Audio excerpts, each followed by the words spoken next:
ஆருத்ரா மோசடி வழக்கில் நடிகர் ஆர்.கே. சுரேஷுக்கு தொடர்பு இருப்பது விசாரணையில் தெரிய வந்த நிலையில் அவரது வங்கிக் கணக்கை பொருளாதார குற்றப்பிரிவு போலீசார் முடக்கியுள்ளனர். போலீசாரின் அதிரடி நடவடிக்கையின் பின்னணி என்ன?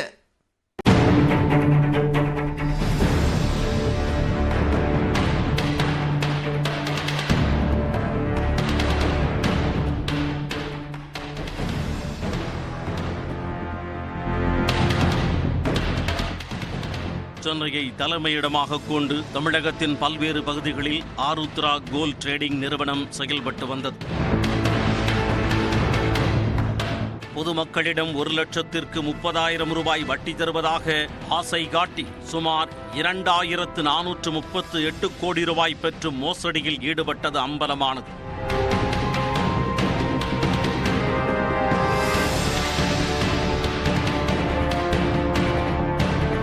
இது தொடர்பாக பாதிக்கப்பட்டவர்கள் அளித்த புகாரின் அடிப்படையில் இதுவரை 21 பேர் குற்றவாளிகளாக சேர்க்கப்பட்டு உள்ளனர். ஐயப்பன், ரூசோ, பாஜக நிர்வாகி ஹரீஷ், மாலதி, பாஸ்கர், மோகன் பாபு, செந்தில்குமார் உள்ளிட்ட 11 பேர் இதுவரை கைது செய்யப்பட்டுள்ளனர்.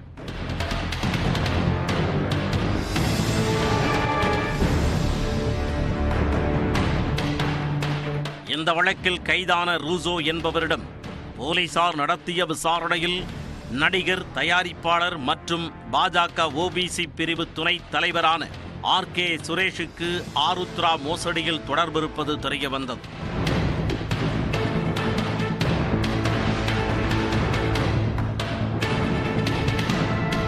அதன் அடிப்படையில் விசாரணைக்கு நேரில் ஆஜராகும்படி ஆர்.கே. சுரேஷிற்கு பொருளாதார குற்றப்பிரிவு போலீசார் சம்மன் அனுப்பினர். இந்த சம்மனை ரத்து செய்ய கோரி ஆர்.கே. சுரேஷ் சென்னை உயர்நீதிமன்றத்தில் மனு தாக்கல் செய்தார். ஆனால் நீதிமன்றம் சம்மனை ரத்து செய்ய முடியாது என தெரிவித்துவிட்டது.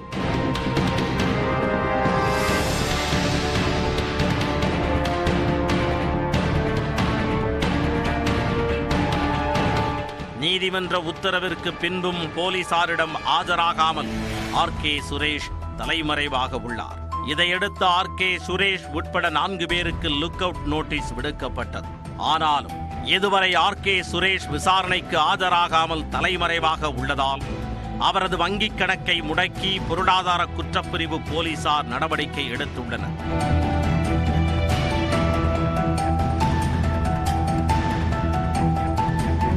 ஆர்.கே. சுரேஷ் வங்கிக் கணக்கை ஆய்வு செய்ததில் சந்தேகப்படும்படியான பண பரிவர்த்தனை நடந்திருப்பது தெரிய வந்துள்ளது.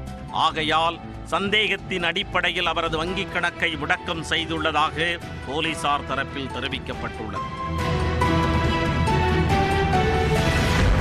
ஆருத்ரா நிறுவன மோசடி வழக்கு தேசிய அளவில் கவனம் பெற தொடங்கியுள்ள நிலையில் அடுத்தடுத்து சிக்கி வரும் முக்கிய பிரமுகர்களின் விசாரணையும் நடத்தப்பட்டு மோசடியை போலீசார் முழுமையாக வெளிக்கொண்டு வருவார்களா என்பதனை பொறுத்திருந்துதான் பார்க்க வேண்டும்.